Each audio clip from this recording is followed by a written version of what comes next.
Imagine if your family was awakened in the middle of the night by a team of federal officers. Well, that's exactly what happened to a woman and her children in Granville County. Amanda Lamb is in the newsroom joining us now. And Amanda, we understand that because this case falls under the Patriot Act, a lot of the usual rights for defendants not available here.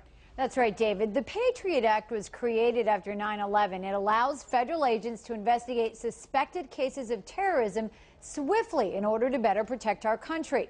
But one Granville County mother says it gives the federal government too much leeway. Her son was taken into federal custody 2 months ago. She can't get him out, and she can't get any answers. 16-year-old Ashton Lundeby's bedroom is nothing if not patriotic. American flags everywhere.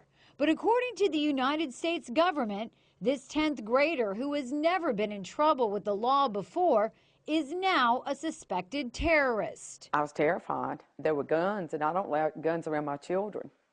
I don't believe in guns. On March 5th, around 10 o'clock in the evening, Annette Lundeby says 10 armed FBI agents, along with 3 local officers, stormed her home looking for her son.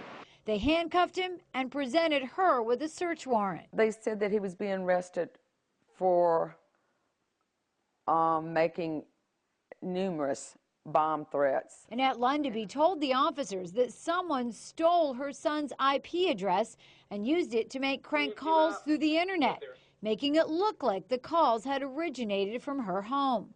She says the FBI's extensive search of her home turned up nothing. No bomb-making materials, not even a blasting cap, not even a wire, not even, I mean, I don't even know how to make bombs, but they didn't find anything. The teenager was taken to a juvenile facility in Indiana, where the bomb threat was supposedly made.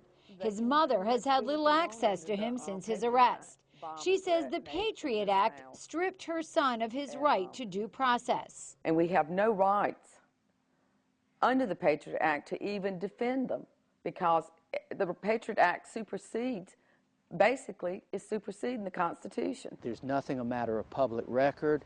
All those normal rights are just suspended in the air. Dan Boyce is a former U.S. attorney. It's a new law, and I'm sure there were very, very good intentions. But Boyce believes the Patriot Act has gone too far in some cases, and Ashton Lundeby's may just be one of them. It very well could be a case of overreaction where an agent leapt to certain conclusions or has made certain assumptions about this individual and about how serious the threat really is. Because there is a gag order in the case, the U.S. attorney in Indiana told us he could not comment, nor could the FBI. The North Carolina Highway Patrol did confirm they assisted the FBI with its operation at the Lundeby home on March 5th. Never in my worst nightmare did I ever think that it would be my own government that I would have to protect my children from. This is the United States, and I feel like I live in a third world country now. Lundeby says this type of case is not what the Patriot Act was intended for. Boyce agrees. It was to protect the public, but what we need to do is make sure there are checks and balances to make sure those new laws are not abused. Know that they can come and take anyone in your family away, even your children. And they don't have to be guilty.